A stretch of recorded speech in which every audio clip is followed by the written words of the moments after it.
Hello and welcome back to the Cabal Whisperings. This is episode number 45. This is the first episode of the new year for 2026, so Happy New Year from the Geek Cabal. Anyways, my name is Jim. I'm Bobbie. Glad I got that right this time. Forgot my name last time. So, anyways, as far as any channel updates, I mean, obviously, first video of the year for the YouTube channel. Bobbie and I have been kind of independently keeping up the TikTok side of things and the YouTube side of things for Bobbie. And we're hoping to obviously bring that back in together and have where we're, doing more sharing across, the two platforms more. So, anyways, right now, as far as the TikTok people go, if you have started on TikTok and found us on there and came over here, let us know down in the comments, because we're just kind of curious on how many people actually started there and came over here. Because right now we're at 452 followers on TikTok, and that was done within less than a year. So I was very impressed with the numbers on that. And you said with the YouTube, we're 4 away from 700? Yeah, right now, as of right now, we're at 696 subscribers. Nice. So very, very nice. So, as far as the year, what the plans are for the year, obviously it's going to be more of the same. Obviously getting ready for any... I was going to do a separate video for that stuff, Jim. A separate video. Well, it's kind of a quick update. Okay. But and there will be further videos talking about the plans for the year. But it's gonna be kind of more of the same. Getting ready for any conventions coming up. And stuff like that. And like I said, just expanding some of Bobbie's stuff over to the TikTok and more of my stuff back over to the YouTube. So just keeping that going. So. And as you can tell, we don't always talk these things out before I start mumbling here. And that's all right. It's authenticity, Jim. And I'm obviously with Bobbie. Sounds like he's lost his voice a little bit, so I'm trying to do more of the heavy lifting there. So yeah. So as Jim said, and I'm sure you can tell by now, my voice is a little off at the moment. Hopefully, it's not going to throw me into a hacking fit or totally lose my voice here. But the main update since the last video, obviously Christmas is coming past, and we're going to be talking about one of the particular types of videos we did. Jim had the idea to do a haul video showing all the video game stuff he got through December. And I was like, well, that's not a half bad idea. And so I made a similar video, not video game related, all the other things I get, throughout the month, which has not gone up yet. I'm still going to edit it and everything. But generally speaking, if you would like to see videos like that going forward, let us know. I know there's a lot of months I don't buy enough that it's worth making a video for it, but in months where that does happen, if you're interested, we will make those videos, because we end up talking about the stuff at some point in another video usually. But so there's that. There were some Christmas videos. There's one I'm still going to make. It's Christmas movie recommendations. I didn't get around to making the horror movie recommendation for Christmas, but I am going to make that one hopefully before the end of January. There was something else that I'm totally forgetting right now. That's not good. I should have written this down on my little chart over there. But there's a couple videos that I have made that haven't made it to the channel yet. They probably will before this one, but just in case. One of them is Levi and myself discussing the Stranger Things series finale, because he's a big fan. We watched it about the same time. And like I said, there's the other haul video. Jim already has his is already up.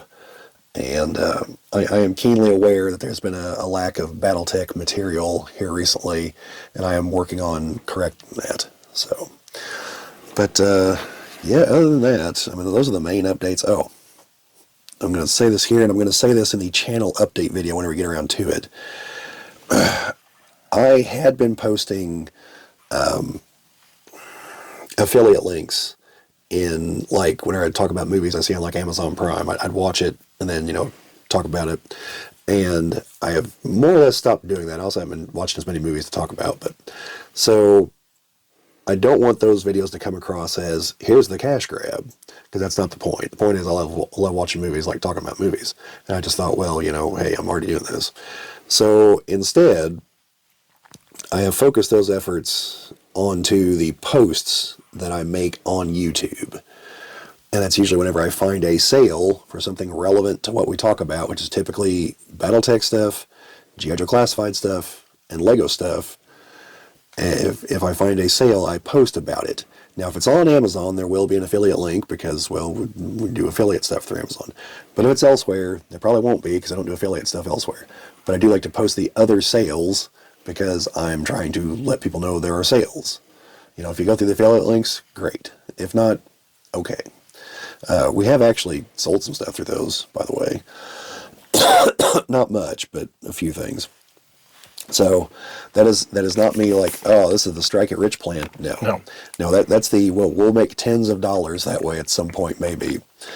And that's going to be just to like maybe upgrade some of the equipment or something. So anyway, keep a lookout if you are interested in primarily those three things.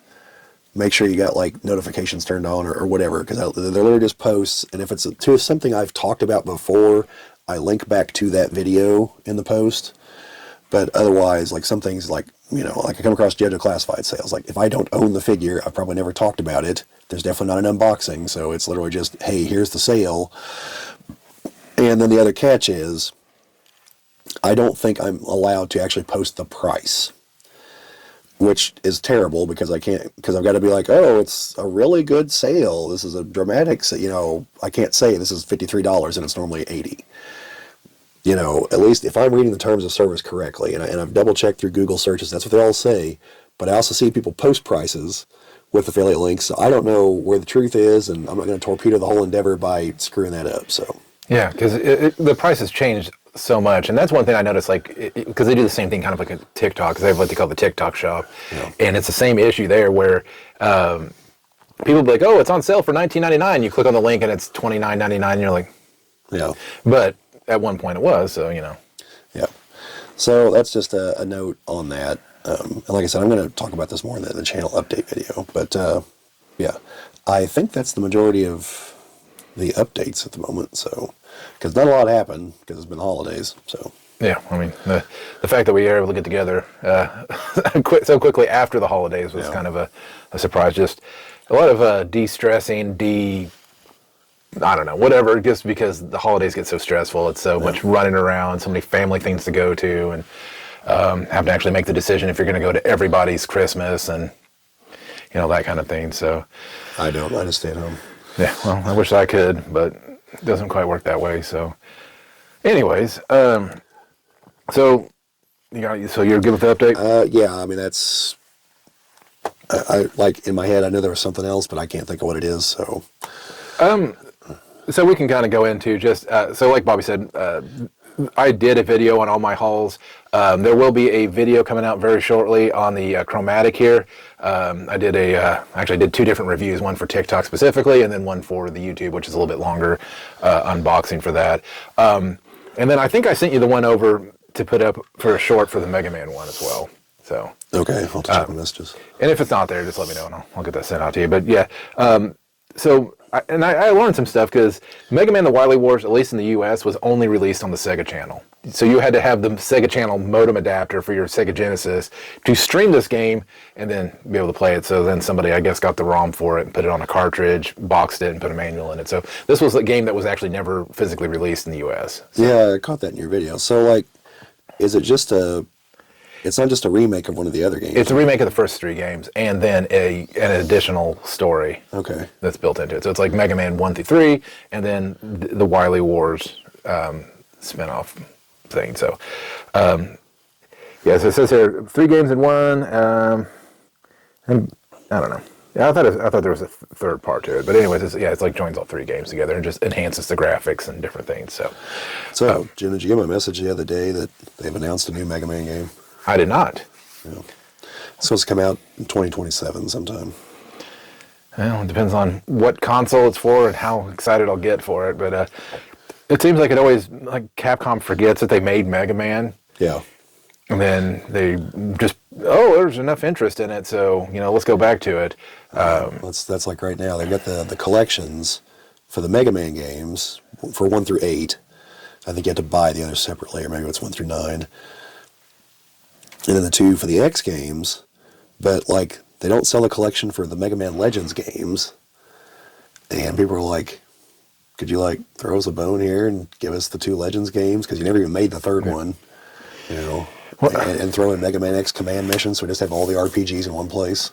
well, it makes me just wonder how long they're going to be making new games anymore, because it's all thing where they're talking about NVIDIA, talking about limiting their online players. That I guess there's like an NVIDIA Online kind of thing, limiting them to, I guess, only allowing like 100 hours a month playing on their service, and then they're throttling the rest back so they can put it into AI. Just like everybody else. I just wonder if there's going to be some sort of revolution for like retro consoles, and people are like, no, we want like old consoles again. And Yeah, probably. I don't know. I think, the fear of that I always have of that everything physical is just going to be going away is slowly but surely coming true. That they're getting to the point where nothing's, nothing. You own nothing. You own. And you like it. Yeah. You own the temporary satisfaction of playing the game, and that's about it. Which is why I like this, because this is never going to go away. Nintendo can try to come for it. I'll have to find the basement. They'll send the Yakuza. So, anyways. Those were the two kind of, cool things in my haul. I mean, there was other things that I got. Believe it or not, I actually got another storyboard from The Empire Strikes Back. Oh, yeah? One with actual people on it. Oh. So. Which people? Han, Leia, and Chewie in the Millennium Falcon flying through the asteroid field, but it's like the behind them shot. Yeah. So, and I did a review on a few of the ones that I have, but they're actual storyboards that were used for the special effects department to, I guess, plan out how they're going to do the special effects for The Empire Strikes Back. So, Yeah. while the sheets of paper themselves are not one-of-ones, they were legitimately used in the binders in the special effects department. So they do have that certificate of authenticity showing that, yes, these were pulled from the special effects department, then separated out of the binders. So the idea is like each person might have, like, if you had a team of 5 people, each one would have a binder of this on the set. So still pretty cool. Anyways, so what hauls did you end up? Well, or I guess not the whole haul, but your big. Levi bought me I don't know what the knockoff Lego brand is called, but it's a construction set of the RV from Breaking Bad. Oh yeah, I've seen that. Yeah, so it's like a 900 some odd piece set. Little blue pieces for the meth, I assume. But yeah, so I'll be putting that together in a video at some point. And like I mentioned in the other video, I hope that the implication was Levi has been paying attention when I said I think Breaking Bad's a really good show, and not like, hey, you've got a potential career as a wannabe meth dealer. I'm no Heisenberg. But yeah, I got that. I got a couple Switch games. And don't know if I'm going to do any kind of, whenever it's going to end up playing them, I'll talk about them, but don't know if I'm going to do any kind of like actual video thing with them or not, as far as screen capture or anything. Yeah, well, I went the lazy route with the screen captures, and if anyone's on my TikTok, I just point a camera at my TV back here that's playing, and just talk about it briefly. And honestly, it's been done really, really well. Like, people are more than happy with that, and believe it or not, it actually comes up really well on the TV screen, like even on... Yeah, I look at the videos before I post the ones on YouTube. So. I just get the TV and microphone, and it seems to work out just fine, so... Yeah, got those, got some other Lego sets, and this wasn't for Christmas, but I got a whole bunch of D&D promo miniatures, because WizKids put them on sale one day, like a bunch of like convention figures and stuff, and I was like, yeah, sure, like some of these are worth like $100 a pop, like I'll buy 5 of those.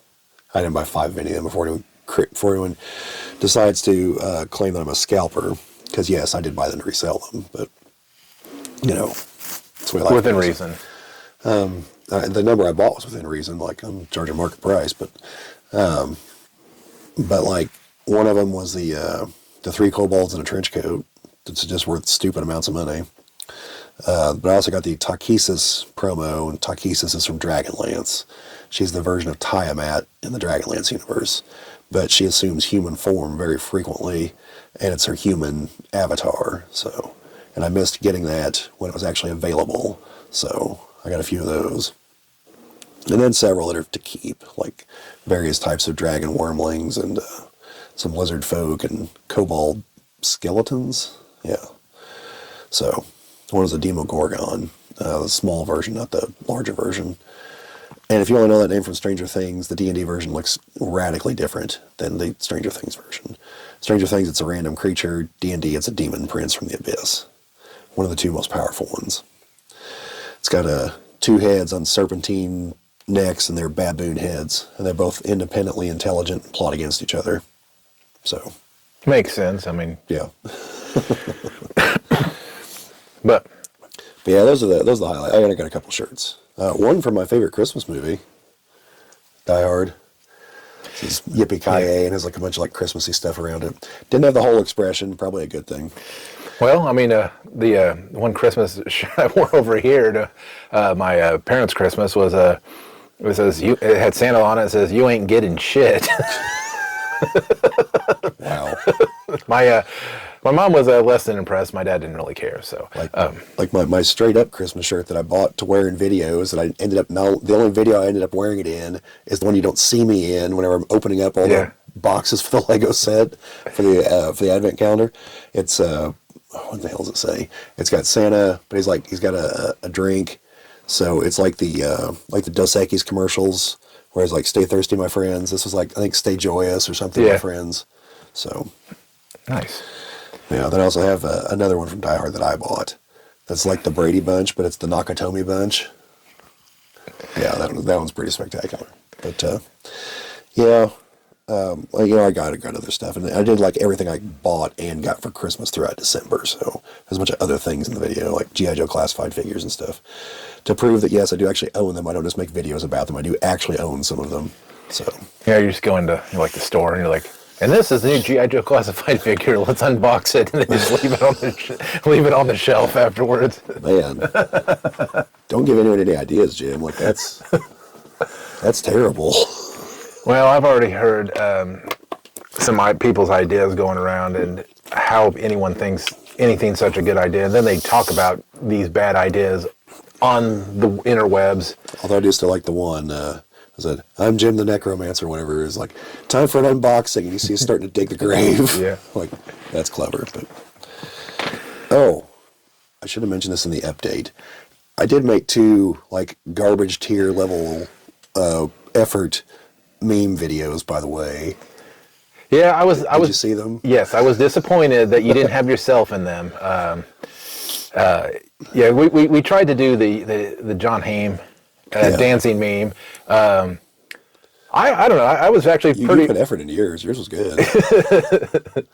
I'm just over here like, I'm just going to put a picture of Falked from BattleTech and talk about beating the clans at Tukey. Now, what you can do though is if you have an image, like CapCut will has animate it somehow. Yes, it has AI that does that for you. Now the second one actually like had stuff in it. I actually had to edit that down to make it all work, but it was whenever Serpentor throws a snake right into Duke's heart. It's okay, he survives. Yeah, I was going to make another one for the end, for like whenever you find out Duke comes out of the coma, that was going to be the caption, and them celebrating. And then I thought maybe I'll get clever and I'll take another video of John Hamm and be like, when you realize you're in all the memes, and then, when you can't even make it out of season 1 of Landman. Yeah. Oh gosh. By the way, I haven't watched the latest episode of Landman. I did not watch it today. Oh, yeah, today's Sunday. I haven't watched it either. Gosh. I forget. No, Landman's great. A lot less, I mean, though it has its moments, it's been a lot less intense than the first season has been. Yeah. The last episode, the one before today, kind of felt like it was dragging and like not much was happening. Yeah. Well, because I remember we were like, wait, it's over? Yeah. There was nothing happened. Yeah. But, Oh, anyways. So what's our next topic up there? I can't see now. Okay. All right. So I've done a few videos over the last year or so talking about various sequels that are generally regarded as bad sequels. So like Highlander 2, Alien 3, Ghostbusters 2. There's another one that I'm forgetting, but you get the gist of where I'm going with this. So I've been kind of wondering, like, are these all necessarily bad movies? Are they just bad sequels? Or do they all just have the really bad luck of the movie before them was damn near perfect, and so there's just no way they were ever going to measure up unless they themselves were also damn near perfect. And so, in fact, they're decent movies. It's just that you can't follow the initial act. And so, like Die Hard 2, for instance. Die Hard 2 is an incredible... It's a watchable movie. There's not really a whole lot wrong with it. It's just not Die Hard 1 or 3, for that matter. It's just kind of stuck in between them. Two excellent action movies, and it's just an average action movie. And so it's like, is it a matter of, is it bad, or is just expectations were here, when in reality they probably should have been down here, in which case it would have met them perfectly. So, just wonder what your thoughts on that are, Jim. Any examples or counter examples? Well, I was trying to think here, because I mean, obviously you do have sometimes where the sequel is the superior movie. I mean, obviously between Star Trek: The Motion Picture and The Wrath of Khan. Yeah. I mean, you're talking night and day in that department. But I think the problem is that it's always harder to capture the magic a second time with anything. When we were kind of discussing the topics before, I said it's the same thing. It happens with video games too. Is that sometimes you go too much in one direction. Where like between like you talked about Alien and Aliens, you change the genre so much that it's a completely different movie. Now, I mean, to me, you could like Alien and Aliens. While they are sequels, they're also completely different types of movies. Yeah. With Die Hard 2, honestly, the only thing I can ever remember in that is like I know there's a thing with a church, Yeah. and a plane crashing, Yeah. and I know it takes place in an airport terminal kind of thing. But honestly, there's just it's just not there's not the memory nostalgia to me for that one. I mean, again, like you said, it's a good movie to watch, but I think where they fail most of the time is that they either try to do more of the same versus, like Aliens, taking a step out, where you do have to do something a little bit different to give it the staying power, or to make it stand out from the other ones. I think a good percentage of them, it's not a good percentage. I would say it depends. Also, if they have the same people in it, if it's a totally different grouping of people. I mean, I think of like the Fast and the Furious. Tokyo Drift was.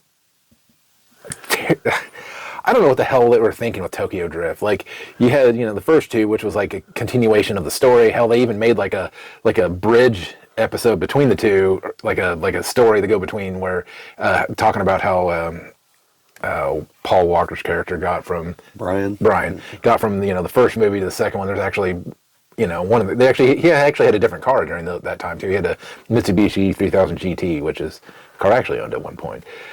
Before he got the Nissan Skyline that he had in the second one.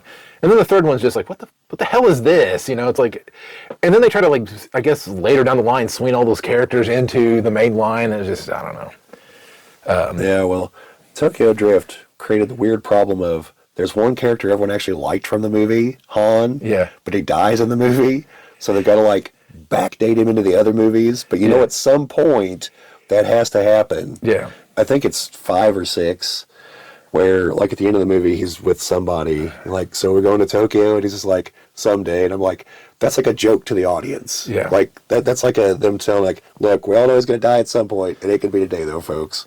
So I think that's where it always depends on the movie, because, like, you talk about Predator and Predator 2. Yeah.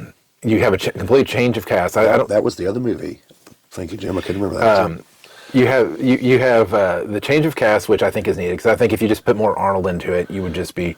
And I think the change of scenery, like you go from a jungle to an urban setting, Concrete jungle. Yes, and I mean I personally like the second one. To your point, I don't think it's as good as the first one, because I think the first one was. I don't know, to me it seemed like it was more terrifying because you were just out there in the middle of the jungle, no one there to help you. The Predator in the city just seemed like he was just willy-nilly just killing off bad people. Like, it's like, for the average person, if you're just walking down to the grocery store, you're probably not going to be a target for the Predator, but... Yeah. Which always made me wonder about that. The Predator's all about the hunt, but if you're camouflaged and no one can see you there, how much sport do you get out of that? Well, okay. So there's a guy, I catch his shorts on YouTube and whatnot, and he's an author, and I can't think of his name. But he did a video about this, and he's like, this is one movie that I feel should have never had any sequels, because the sequels are all just monster movies. He's like, but the first one is a gem, and like, and there's layers to it that people just don't appreciate. Because like, you start off, you got this buff crew of just like oozing testosterone. In any other movie, any one of these guys would just mow down like 100 enemies like it was not like Commando, you know. Any one of these guys could be the guy in Commando. It just happens that one of them actually is the guy in Commando. And so, and they even have the big scene where they go in and just wipe out the village of the mercenaries, or the insurgents, or whatever, commies or whatever they were. But then this thing shows up and starts hunting them. So we got this inversion where in any other movie they'd be the guy doing the ass kicking. Now all of a sudden they're on the receiving end of it. And so you realize this has got to be something that's, you know, some big badass thing that's taking them down. And you realize this is actually a horror movie. But then the twist is the thing taking them down is just some asshole big game hunter. And it's doing exactly what we do, which is like if you go hunt a deer, like that deer stands no chance. Yeah. Like you can sit up there in the tree, it's never going to see you. You're going to blast it with your shotgun, or even with your bow and arrow. It still basically stands no chance. We've got all these things to lure them in. Like there's, and I'm not denigrating deer hunters, by the way. I'm just trying to say, like, we're to the point of like we've objectively won the game here against the deer. Yeah. And so the predator is basically that, and it's like there's no real chance of these people fighting back. But the predator's like, oh, they've got guns, they've got a chance. You know, it's like when you're like the deer, oh, it's got its antlers, it's supposed to gore me or something. You know, it's like, really, like you could probably go after it with a knife at that point and you might still be able to win. But that's the whole point, is that like it's almost a commentary on what we do, only now it's us in the other position. And so that's why the other movies just kind of fall off. But it's like, but then the final twist is like, but then there's the end credits, which I don't know if you've ever seen any of the other videos on YouTube about the end credits. There's a whole genre of videos putting them to like 90s sitcom music, because it just is like it gets the end credits and like everyone's just happy and upbeat, and it's like, no, everyone's fine, don't worry about it. And it's just one of those like, where the hell did this ending come from? You know, it's supposed to, and his theory was it's supposed to be like, oh no, don't worry about it, they'll be back to kick ass in another movie, they're fine. You know, like, forget what you just saw, like they're cool. And it's just like, my personal favorite is the Golden Girls music, by the way. But yeah, no, like, seriously, the end credits, like, what happened there? Were they just like, all right, guys, sitcom ending. You want to do that? All right, let's do it.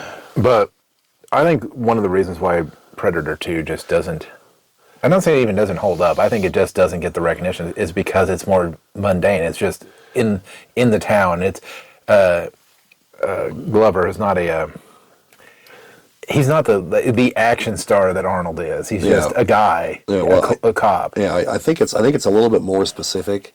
I think it's because too many people view Predator as an Arnold movie, and not a movie that happens to have Arnold in it. Yep. You know, and they're used, like, because the time Predator 2 was filming, so was Terminator 2, and everyone knew Arnold was coming back for Terminator 2, and he came back for the second Conan movie.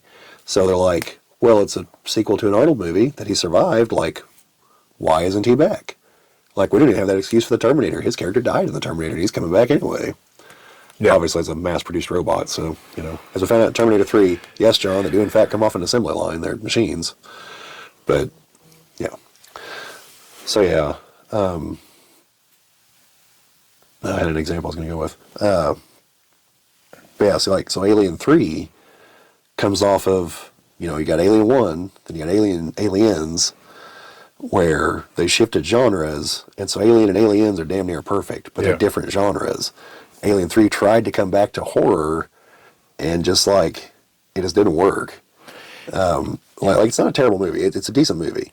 It's just that, like, mistakes were made because of trying to shift back, and just some things with the setting just didn't work, and then 4 is just bad. Yeah, and I sent you a video where James Cameron is talking about yeah.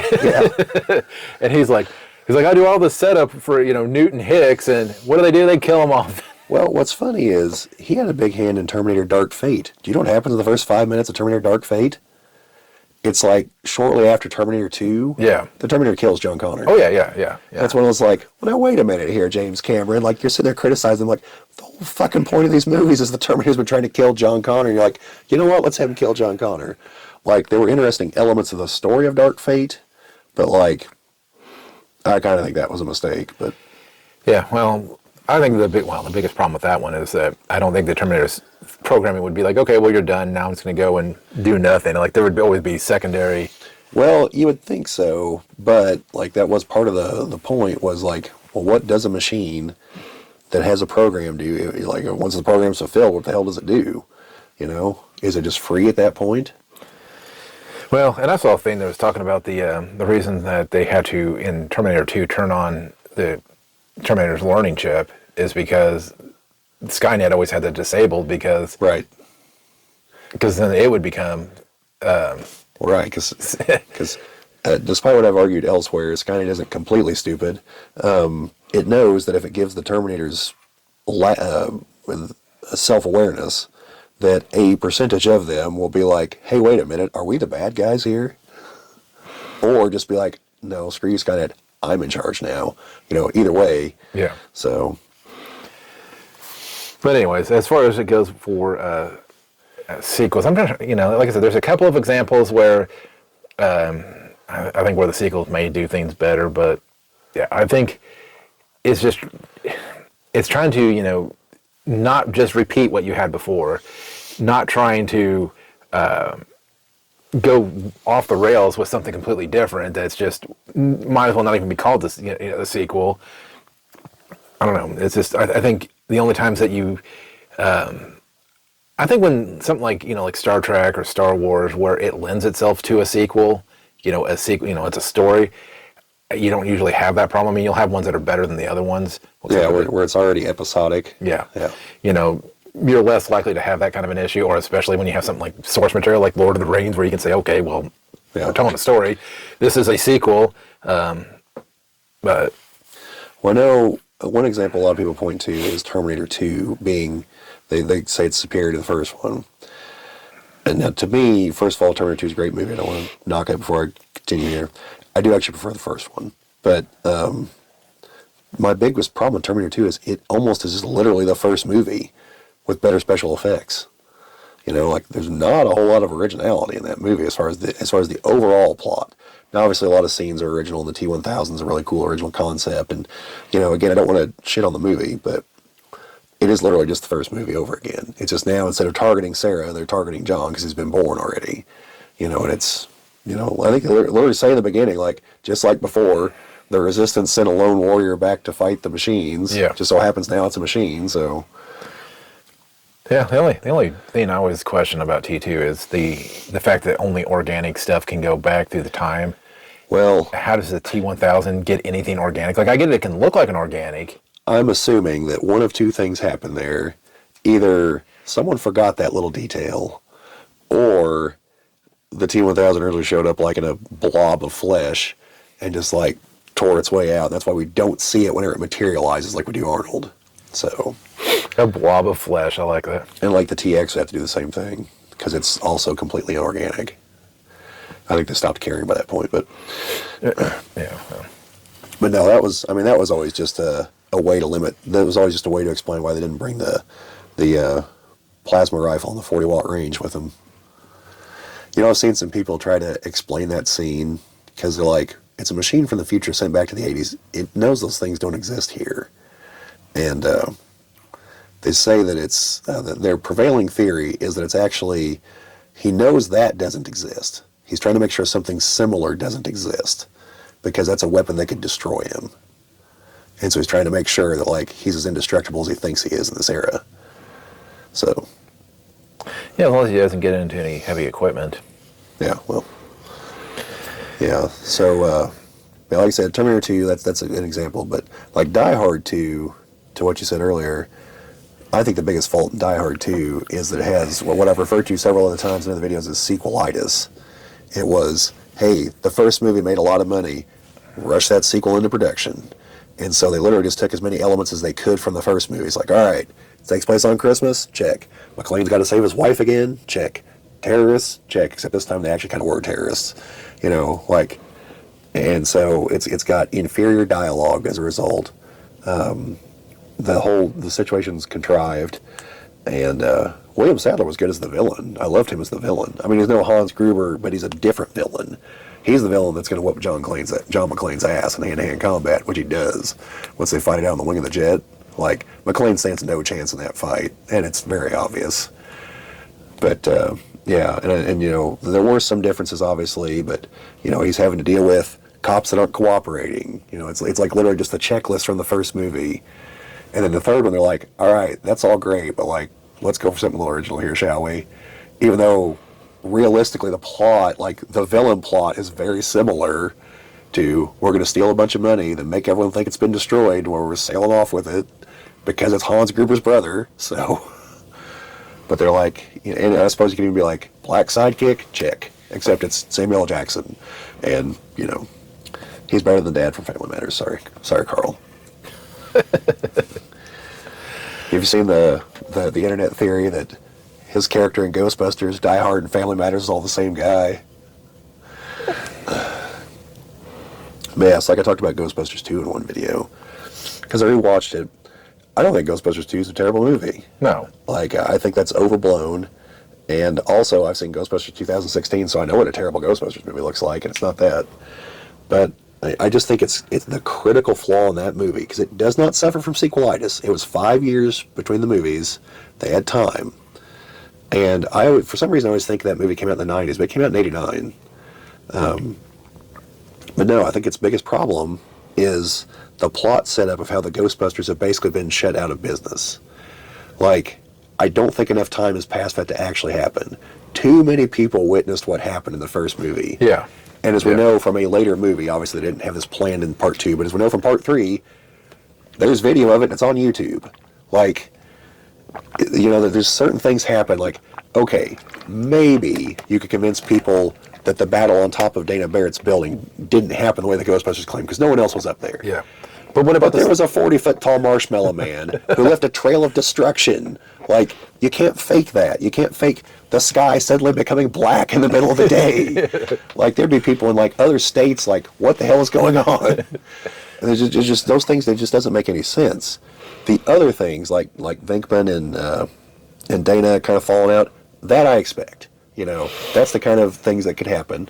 But it's almost like the same problem with the Star Wars sequels, and I'm not going to go on a huge spiel here, don't worry. But like, where we've got it so that our heroes have all failed, you know, it's hard climb back from that, and it's even worse when you're like, yeah, like 5 years ago that happened. It's like, okay, but then they kind of don't commit to it, because Ray's got the bookstore, so he seems to be doing okay. Egon is clearly in like private practice and making money. Venkman's got his fake psychic TV show, and we don't actually know what Winston is doing. You know, we only see him at the beginning with Ray, and then once they get back together, he shows back up. But we don't actually know what he's doing on the side, which yet again, Ernie Hudson kind of got screwed on some character development there. But yeah, so like, they're doing okay, but everything they're doing could have been as the Ghostbusters already, because all problems with the plot aside, the movie sets everything up like it's a competently made movie. Because like Venkman's show at the very beginning, the first guest, he talks about how the world's going to end on New Year's Eve of that year. The end of the movie is on New Year's Eve. That's when Vigo was going to possess Oscar. Mm-hmm. That was going to be the beginning of the end. The guy had a genuine psychic vision of that. Now, like the woman who met the alien at the Paramus Holiday Inn, she clearly was just cheating on her husband. But the guy, like, they could have easily had that just be like them as Ghostbusters. That guy comes in and talks to them about it. And then at the end of the movie, like, they, you know, want to make some kind of comment, like, hey, we should look that guy up, like, you know.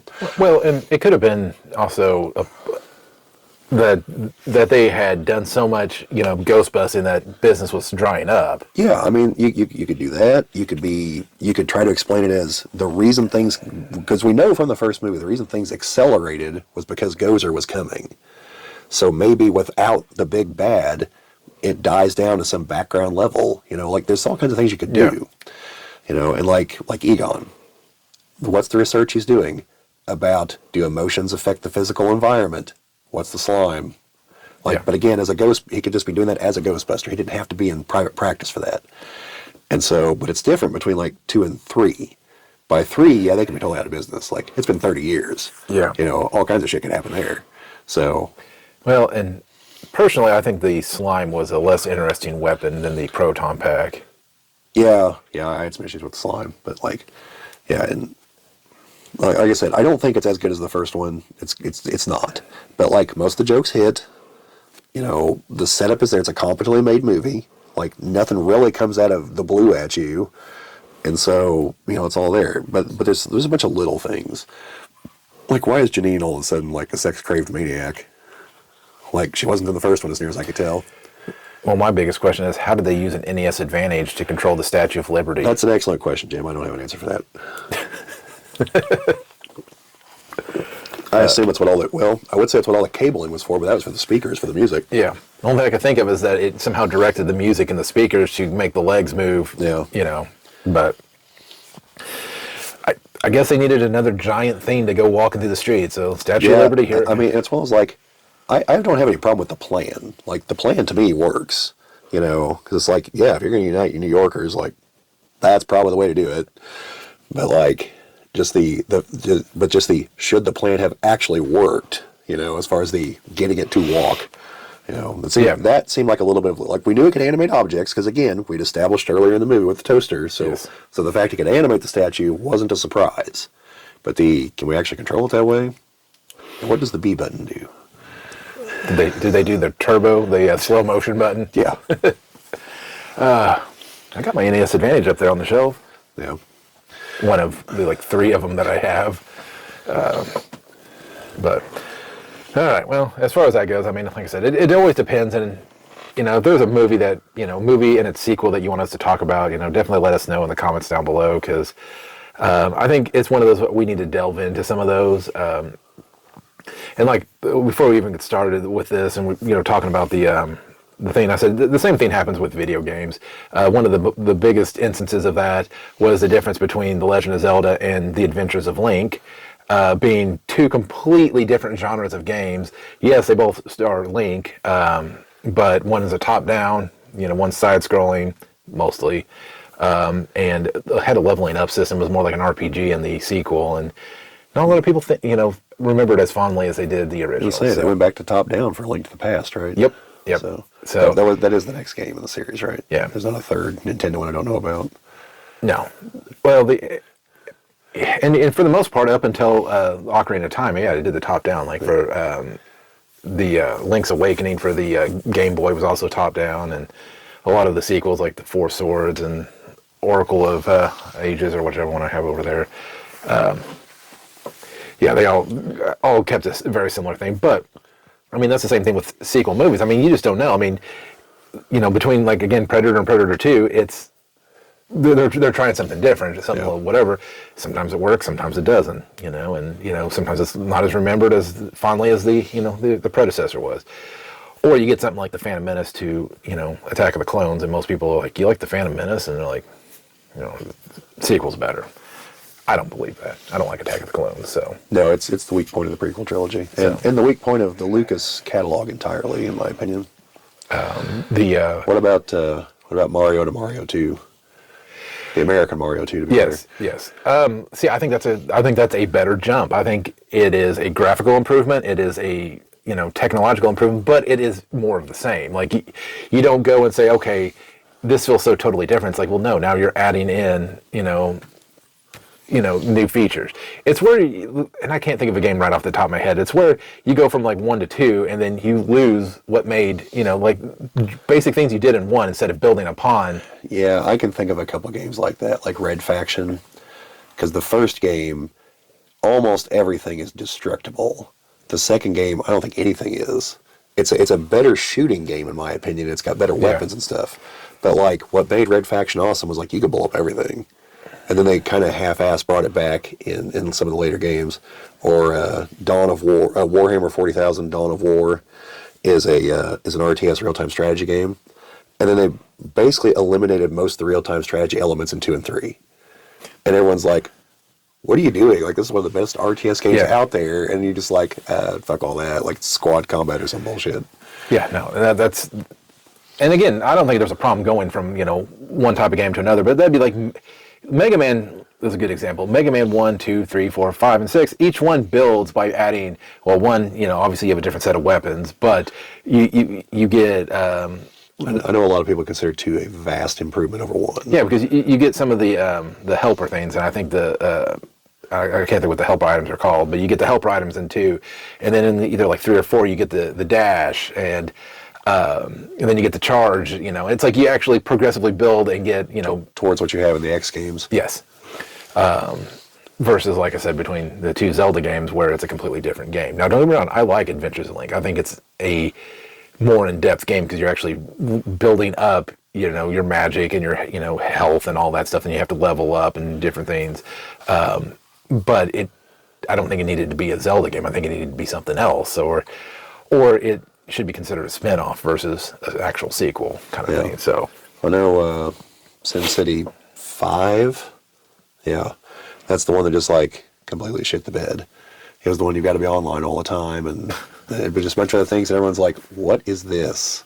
Like, no, it's a single-player game where you try to control a bunch of variables that you do not understand because the game's never going to explain it to you. It's literally a fucking black box that you have no input, that you don't get unless you like read. I can't think of the guy's name who made the game. Is it Sid Meier's? No, he made Civilization. Right. Well, anyway, because he's done some interviews where he talked about it, and there's a book that is his inspiration. Once you read and understand the book, then you can halfway figure out what's going on. Yeah, it's Will Wright. Okay. And so, like, through SimCity 1, 2000, 3000, and 4, and yes, those are the numbers for those. I didn't skip a whole bunch. And then 5, like these 4 clearly are a progression. Now, but 1 to 2000 is a radical departure, because 1's total top-down, then it goes isometric. Yep. And then it stays isometric to the rest of them. And then it starts adding things. 2000 had a bunch of stuff, but then to 3000 it added like waste management, and then 4 it added a bunch of other things and like connecting regions, and each game was building on what was happening. And then 5's just like, whatever, we're owned by EA now, so old Ruin Everything did what it does and ruined everything. So, and now everyone plays City Skylines instead. There you go. I still play SimCity 3 and 4, but so yeah, I think we'll have to. One of the things we need to do is a deep dive into some of these movies and really dig into what changed and why maybe it just didn't quite resonate. I don't even know why I didn't even think about this, but for me, from the Matrix to the 2 sequel Matrixes. Which, don't get me wrong, like I like the idea of the the Reloaded, and I was gonna say I actually like the 2 sequels. Well, okay, I like 2 and 3. I'm not a big fan of 4, but I only watched it the one time. I just thought it tried to get just a little bit too meta. But I think the first one alone was a fine place to leave that. I mean, it didn't need to have. No, I didn't need the sequels, but. Which I mean, I get. I'm one that always complains that movies don't explain enough. Like a lot of like the one that always comes to mind to me is the Rain versus Rain-Yu, where Rain-Yu actually goes in and it kind of explains where she got her powers and different things like that. Versus the Rain-Yu's just like, ooh, it's scary, supernatural. But there's points in times where it's like, I do like the 2 Matrix sequels. I'm not counting the 4th one because I've not seen it. But I think they're not as good as the first one because they're just, I don't know.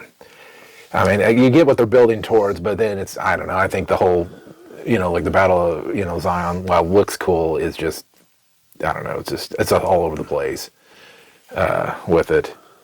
And then the weird battle with Agent Smith at the end is just a little weird, and I don't know. Like it's good, but I don't think it's as good as the first. And I felt it was unnecessary, so I think the first one stood alone just fine. Yeah. I was actually watching a video earlier where the topic was the Matrix, and the guy talking, this is the same guy that tried to explain that Star Trek is not some future socialist utopia. He talks about like governmental systems in movies and stuff like that. And so he's talking about the Matrix, and he's like, first of all, I just want to get out there. Like, I had no idea this movie was going to have the cultural impact it had. He's like, honestly, like, if you would have told me 25 years later, people are talking about red pill, blue pill, and unplugging and all that, he's like, I would have laughed in your face. He's like, it's an okay action movie. I figure they're going to be joking about someone dodging bullets. He's like, I was wrong. But he was talking about, he's like, and now I'm talking about the first movie, not the two cash grabs that were made later. And I was like, that's harsh, but fair.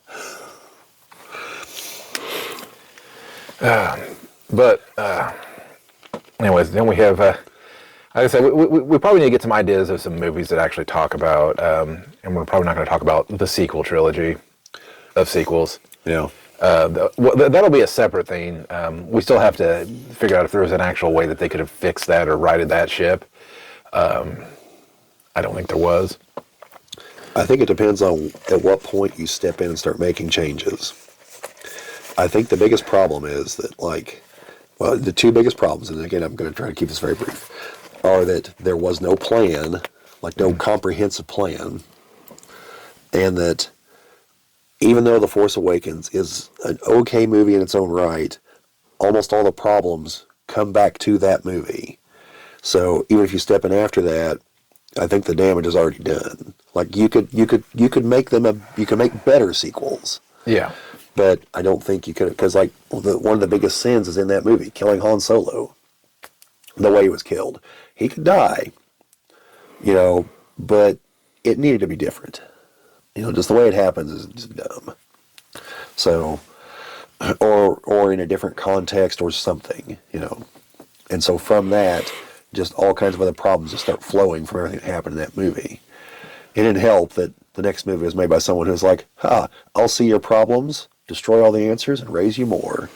And it's like, what is happening here? And then by the time the third one came around, it's like, what the hell do you do to right this ship? And Yeah. there's nothing you could do. So, but again, we don't need to get discussing on that. So we do have one other topic I think we wanted to go over today. All right. You said that you... Yeah, so I rewatched Star Trek 6 the other day. Because for one, I realized whenever we did our lengthy, retrospective look at all the movies, I did not rewatch 6 for that. I rewatched the other 5, but I didn't rewatch part 6. Because I'd watched it recent enough that I thought I had it all up here. And no, there was definitely as an older person watching it, it becomes really obvious that this is a parallel for the end of the Cold War. There's just a lot of little things here and there. Like, after Praxis explodes, they have the meeting at Starfleet, where they're reminded 8 times that it's confidential and don't tell anybody. And they actually talk about, one of the big problems the Klingons are going to have is their economy is geared entirely for war. I didn't remember that comment at all. But, in hindsight, yeah, that was a problem the Soviets had. That's why we defeated them, because they couldn't hope to outspend us, but by God, they tried. And it just destroyed everything else they had, because they had to dump all their money into defense spending. And so, there was that comment. Gorkon's daughter, once she assumes control, the generals are they're rolling out map sheets and everything, and they're like, let's take the Federation by force. And she's like, war's obsolete. And I was just like, that just floored me. I was like, I don't remember her saying that at all. A Klingon saying war's obsolete? What the hell's going on here? Her dad really did want peace. And then, Kirk, I didn't remember Valeris literally throwing his words back at him in his reaction. Where she's just like you said, they can't be trusted. They conspired with us to kill their own chancellor. Can they actually be trusted? And a little bit before that, when he was in the Rura Penthe, he admitted to Bones, he said that, it never even occurred to me to take Gorkon at his word. He just never even contemplated that Gorkon might be on the level. Having to admit that and realizing that, but also Kirk, despite that, because once they meet up with Kronos 1 to pick up Gorkon, to escort them through Federation space, Kirk has already told Spock, let them die, point blank to his face. And he's like, they're dying, Captain. He's like, good, let them. It's just God damn, Kirk. No hesitation, no nothing. He's just fuck them, man, the horse they rode in on, But even despite that, even despite saying you can't trust them, despite agreeing with Cartwright, Kirk still does his job. They show up, they're like, should we raise the shields? And he's like, no, because it's a diplomatic mission. You know, he invites them on board for dinner. He didn't have to do that. Like, you can see the crew's surprised that he did that, you know. And it's like he still does all the diplomatic things he needs to do because he's a professional. You know, that's his job. He still is going to fulfill his duty, you know, and that's a thing. Like, that's important. But I still wonder if the Federation purposely put Kirk in place to knowing that there was always a chance that he may... I mean, Cartwright might have, because he was part of the plot. Yeah. But I think Spock did because he had faith in Kirk and crew to do the job, but also had somewhat miscalculated Kirk's true feelings. Because you notice there's a few times there, and like, once the Klingons finally leave, and everyone's just like, oh, thank God that's over. Like, did you see how they, you know, things like that? And Spock's kind of looking at him like, I thought I knew you people, you know. But also, there are some things Spock said. One thing in particular, and again, I guess I just haven't watched the movie as recently as I thought I had. He's talking to Valeris, and she's saying something's illogical. No, he's got a painting in his room, and it's about I think it's Adam and Eve being kicked out of paradise. And she's like, "Why do you have this here?" And he's like, "To remind me that all things end." And she's like, "That's, you know, illogical." And he's like, trying to explain to her that logic is the beginning of wisdom, not the end of it, which tells me that he's embracing more emotional things and other concepts. And at the end of the movie, whenever she comes into sickbay and with the phaser, whenever he knocks it out of her hand, like, he is pissed. Like, you can tell, like, that was a you seriously fucking disappoint me moment. You know, like, he has the anger look on his face. Like, emotion came through there. That was just a thing I noticed. Like, Spock was kind of becoming more human in this movie. And also, narratively, I never considered this, but it was a brilliant move removing Kirk from the ship, because we get to see Spock as the captain through like half the movie. You know, we just haven't seen that in the other movies or episodes. Like, but we got to see it here, and it was great, you know. Mm-hmm. So that narratively, that was a great choice. Plus, Kirk and Bones still have their own little adventure they got to go on. Kirk's, you know, fist fighting and sleeping with the shapeshifter, and, you know, I even like Bones' reaction after she tries to jump him there in the bed. And he's just like, "What is it with you?" He's just like, But no, just a lot of little things, like, you know, it's a better made movie than I really gave it. Like, I always considered it one of the better Star Trek movies, and I think it's a spectacular end to the original series. You know, one last adventure, but also like finally showing Starfleet's principles that they can become, you know, we know from the Next Generation they eventually become allies, but that they can bury the hatchet with their mortal enemy and actually take it seriously, but also that, like, the very human reaction of, there's going to be some people that have some problems with this, and they're going to fight to keep the war going. Yeah. You know, so that's why I think, like, General Chang is, like, an excellent character. You know, he represents that. He is the warrior, ride or die to the core. Like, when he meets Kirk, like, you know, he tells Kirk, like, "I've always wanted to meet you," you know, and Kirk's like, "What the hell's that mean?" You know, the other guy's like, "It's sincere admiration," and he means it. Like, Chang really did want to meet Kirk. Like, he views Kirk as probably like the greatest human warrior, you know. And at the end, you know, when he's aboard the Bird of Prey, that's when he says to Kirk, like, you know, "Be honest, Captain, this is the way you prefer it. You know, going out in a blaze of glory, not dying of old age and be your bed. Like, you want to go out in a battle. Like, I'm going to give you the end you deserve." And then once Chang knows his number's up, like, he accepts his fate, you know, he knows there's nothing he can do. Like, well, I'm going to die fighting Kirk. Like, I couldn't expect a greater honor than that, so. Yeah, but, you know what's funny about that is that they have all that, but yet their idea is to attack while cloaked. Yeah, well, it's the same thing. It's there's always a slight little bit of hypocrisy in these warrior cultures. Like, oh, we believe in all this honor stuff. Like, yeah. So you think it's highly honorable that you, who trained your entire life, you're clearly outmatch your opponent, and you're like, "Oh, this will be a glorious battle." Like, no, it's going to be a massacre. Like, what the hell are you talking about? You see it in Battletech, too, with the clans. They're like, "Oh, this will be a glorious battle," and everything. And it's like, no, your technology is light years beyond the people you're fighting. You've been bred for combat, literally, like, genetically. Like, no. Like, there's no honor in this. I also wonder in that, like, I mean, I get the whole having the bird of prey fire beneath the hull of the Enterprise to make it look like it. But you had people on the Enterprise. Why didn't they just actually load torpedoes and just blast them out. I've got the feeling that would have required too much. Because, like, remember whenever they fire the phasers and vaporize and stuff and sets off the alarms? Yeah. So there's definitely security measures in place to make sure certain things don't happen. I've got the feeling that you still have to fire them from the bridge. And then there's probably not an easy way to bypass that. But yet they still had to go and count all the torpedoes, and then they found, well, they're all there. Yeah. Well, because they altered the data banks. So, like, they couldn't just, like, throw 2 torpedoes out of the airlock or something. I mean, they could have, actually, but that was one thing, though. Because Spock was like, well, the gravity boots have to be here. And I'm like, no, they don't. Like, they had access to a transporter. You didn't know about it. Like, they could have got here, taken their outfits off, and just beamed their shit out into space. Hell, even that, just like, oh, we're just going to, we're just dumping trash out into space, and we have an incinerator or something. Yeah, I mean, there was things they could have done, but I got Spock's overall point. Now, the one thing, even after watching the movie, and like rewatching it for a couple scenes, I still don't understand why Valeris betrayed everybody. I don't actually understand her motivation, because I don't think she ever actually spells it out beyond like, we can't trust the Klingons. Yeah, I think that literally is it. The logic is that you can't trust them. Yeah. But she was It just feels like there would have been a little bit more to it to me, for a Vulcan to be like, I'm going to put it all on the line for this. Well, what the gotcha moment could have been is that she could have been a Romulan. Yeah. Because the Tal Shiar would be like, yeah, we want to keep that war going.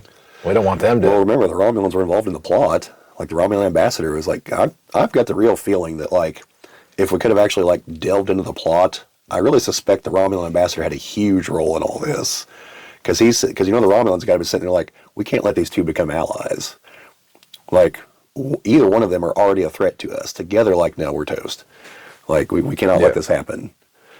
Get in there, stir the pot. Yeah, well, if they just wait long enough, they'll be toast anyways once their sun goes. Yeah, well. They don't know that yet. They're worried about the AI. Yeah. But yeah, I know it's just a bunch of little things like that. Like, there's definitely depth to this movie, The other thing that always made me think they gave up too soon is you get the Excelsior that's predominantly featured in that, and it has since had its trans-warp drive removed because, that's just never worked like they expected it to. But it makes me wonder if that's all Scotty's fault. If it would have worked, he just sabotaged it back in, part 3. Yeah. Yeah, maybe. Because at that point, it's not an experimental craft anymore. It's actually got its own designation at that point. Yeah. But, I don't know. He's got Sulu being able to be the badass and tell him to shake the ship apart. So, like, wasn't Sulu an ensign? I don't know. Because, like, he was a helmsman, so I'm assuming he was an ensign. I shouldn't assume that, because Data's not, and he's like a lieutenant or something. He's still a helmsman half the time in the Next Generation. You're confusing him with Kim from Voyager, who just never... No, someone posted something from one of the games or something. He did eventually get promoted. He got the rank of admiral or something. No.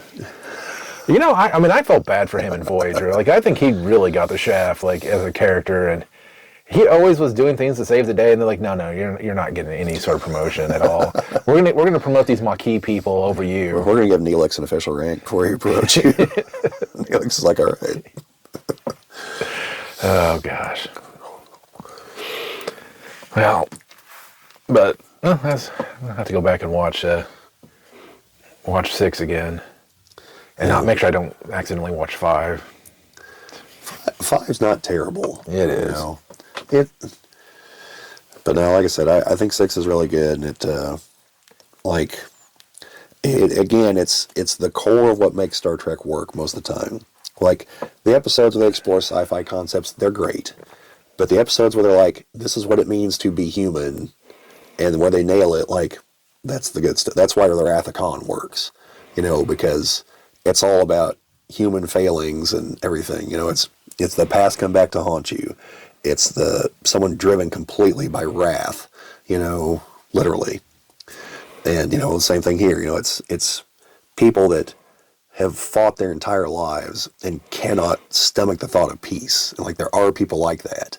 Yeah. The dreamer, Gorkon, somehow got power and is like, no, there's a better way. And then Praxis explodes and he's like, I can actually explore this here maybe. And he even says to Kirk, before he leaves the ship, he's like, he's like, it's people our age that are going to have the hardest time living in this new world because we've fought each other for so long. You know, we can't. It's going to be so hard to see ourselves not as enemies. Did he ever acknowledge the fact that his son was killed by? Did who acknowledge it? Any of the Gorkon, or I don't think no, they didn't. Because I think that was a missed opportunity, even because that would have really. Because you get the trial with Worf, who gets where they bring the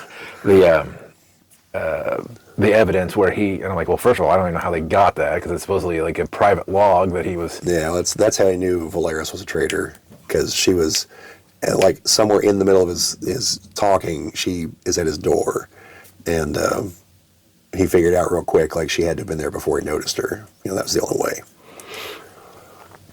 And because I think though if they would have added that in there, some sort of dialogue, that would have brought in more that like, well, we tried to apologize or whatever, and you're an asshole, and or even some where they're like, oh gosh, what was his name? David. Huh? David. No, in the Klingon from the third. Well, Kluge was the commander. I don't know the name of the Klingon that actually killed him. But he was under his command. Yeah. Even it was at his command that he killed one of them. So Kluge was ultimately the one responsible. There wasn't even a throwaway line. It was just like, yeah, he was, working outside of our, whatever, just something to. I don't know. Maybe it would have made it worse if they would have had that in there, but I think just something would have been kind of. Yeah. Yeah, solid movie. Check it out if you haven't. And that's a very good, like I said, it's a great send off to the whole original series. It's the one last adventure. It's the beginning of peace with their mortal enemies, and what that actually means, and everyone having to come to terms with the fact that 10 minutes ago we were shooting at each other, and now we're not. Because Kirk even mentions at one point, like, because he's talking to Bones, he's asking like, you afraid of the future, whether they're in prison, and Bones is like, well, I thought that was kind of the whole point, like, as in like, yeah, I'm afraid for our future. We're gonna die in here, but he's like, what terrified me? He's like, no more neutral zone. He's like, actually living with these people, Well, and then right in the Next Generation, you see Worf on the bridge of the Enterprise, which is, continuation of that, that treaty or whatever. But doesn't at some point that treaty does fall through, doesn't it? It lapsed in Deep Space Nine whenever they were convinced. I don't know why the Klingons all of a sudden got stupidly aggressive, but they did. And they attacked Deep Space Nine. I think they assumed everybody was a changeling at that point. It might have been something like that, but Sisko's superior tactics brought things around. And then eventually, like, Gowron got overthrown, like, then stabbed to death by Worf. They made Martok the new emperor, or not emperor, head of the council. Yeah. He had his eye on it. Yep.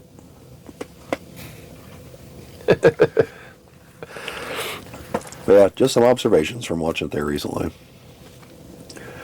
Also, no one asked Gorkon why he suspiciously looked and sounded like the human ambassador from Part 5.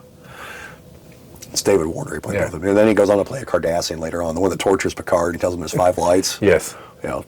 I think he actually plays a 4th person somewhere. Well, that's the one thing I like about Star Trek is the fact that you get all of these celebrity cameos, and then they play multiple parts at different times, and you just never know who you're going to see at that point. Like when the one where you see The Rock in there. Yeah, or Jeffrey Combs, because he plays all the Wayuns, but also plays the Andorian commander that Shepard's friends with in Enterprise, and plays someone else somewhere along the way too. I think he might actually have a 4th character also. I believe the guy that plays Sarek also played the Romulan commander. Yeah. In Balance of Terror, with the Warbirds destroying all the Federation outposts. Not the Warbird, the Bird of Prey. And then I think he also plays a Klingon somewhere along the way. So yeah, definitely happens.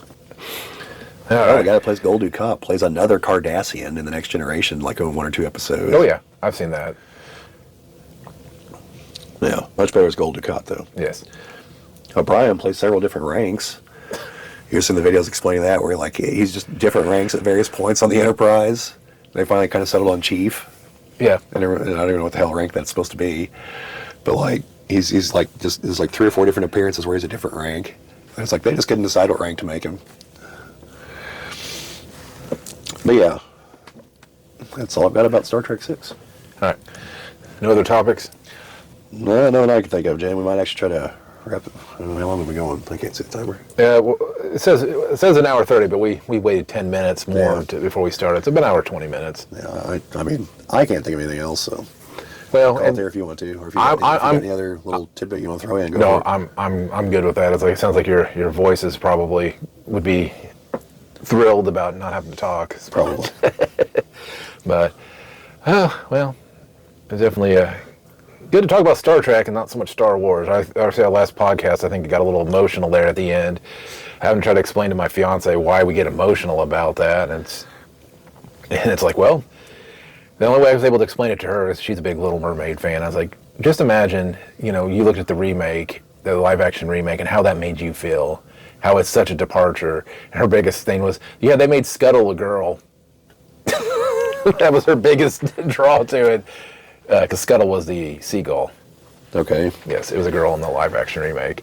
And I was like, it's where they take something that, just having to explain that, where they take something you're just so passionate about and just say, you know what, we don't care about your feelings on the matter. We don't care about continuity. We don't care the fact that all of this lore about how hyperdrives are supposed to work is just thrown out the freaking window so that, a cool looking scene can happen. Yeah. Well, we kind of talked about that in the last video. Like I said there, it's a matter, I think it comes down to we're just seriously invested in that. Yeah. Because, like, the same thing has happened to other series. Like the Terminator series kind of goes to crap towards the end. Okay, I don't lose any sleep. I don't lose any sleep over Star Wars, to be clear, before I use that expression, but, like, I definitely don't lose any sleep over that fact. Like, I just look at it as, well, that sucks. I'll just stick to watching the first 4 or 5 of them or something. Or I can acknowledge that, like, at least there's an interesting idea in there as far as the whole, like, what's the machine do? But, like, look at Indiana Jones. Yeah, the 5th movie is okay, but there's some issues with it, and it's the same kind of issues. And it's like, but again, it doesn't bother me nearly as much as it does with Star Wars. The Star Trek Discovery doesn't bother me nearly as much as Star Wars. Like, these things, they exist, and it's the same problems.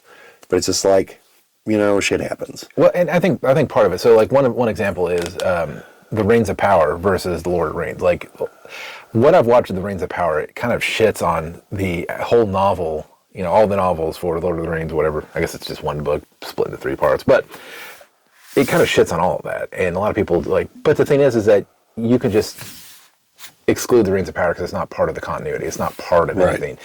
You can't really do that with the sequel trilogy because it's supposed to be a part of this entire story. If it was like, this is a, fan-made film about Star Wars, you're like, oh yeah, I can just, neat idea, but it's... What's ironic with that comment is the fan-made films I've been showing up in my feed are quite a bit better.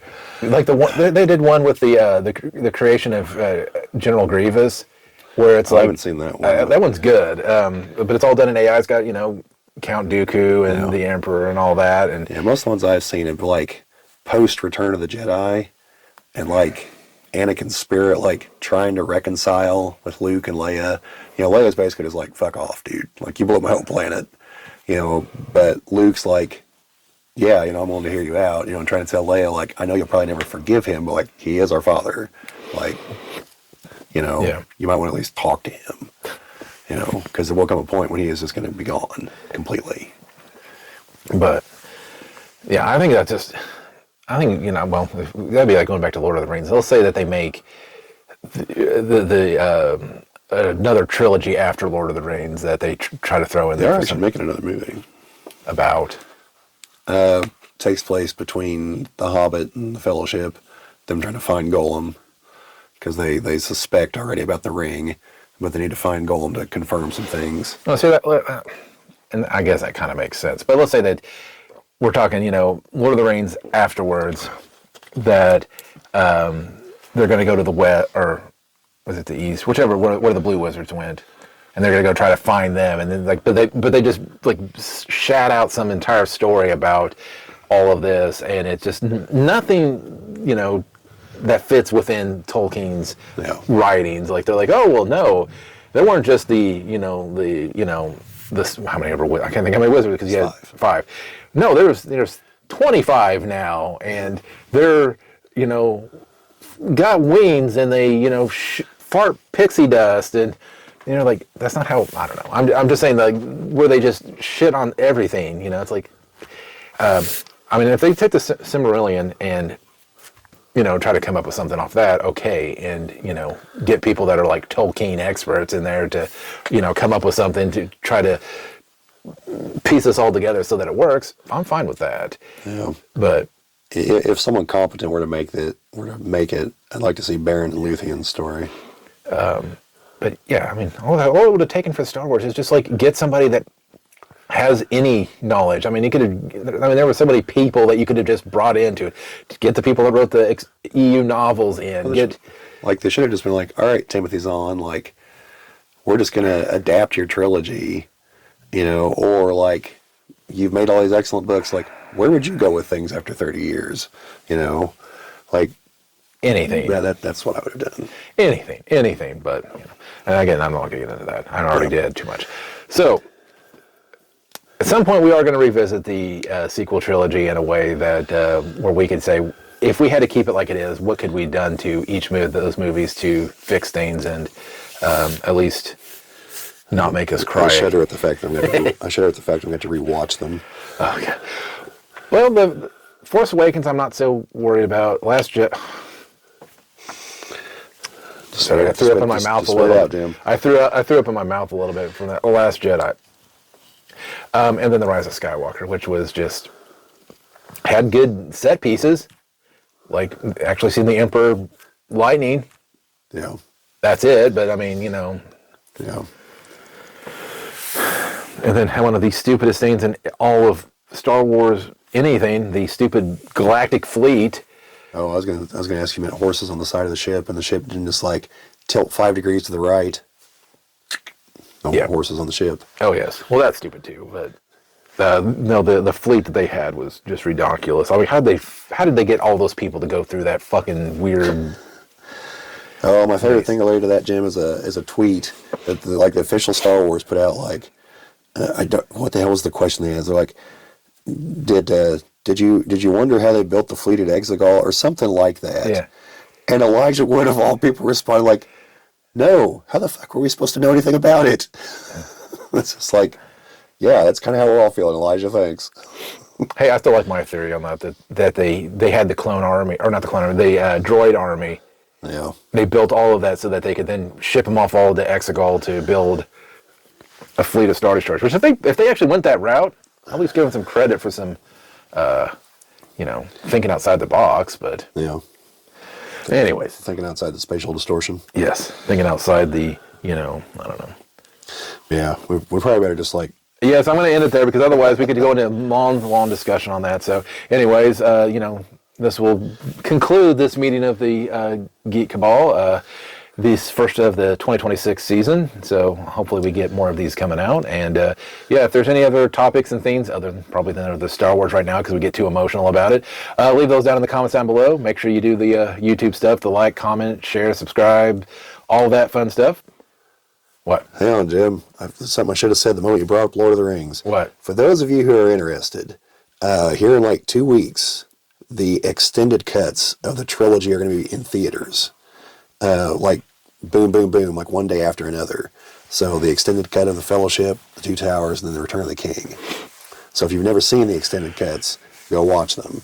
There's no intermission. Like the extended cut of The Fellowship is a 4.5 hour movie.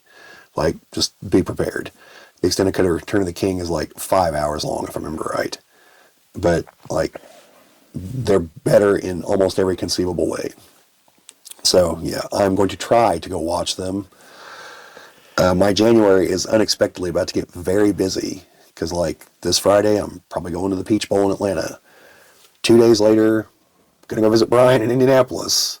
The day after that, might go back to Indianapolis to watch a movie with him because 2 of the Gundam movies are going to be in theaters.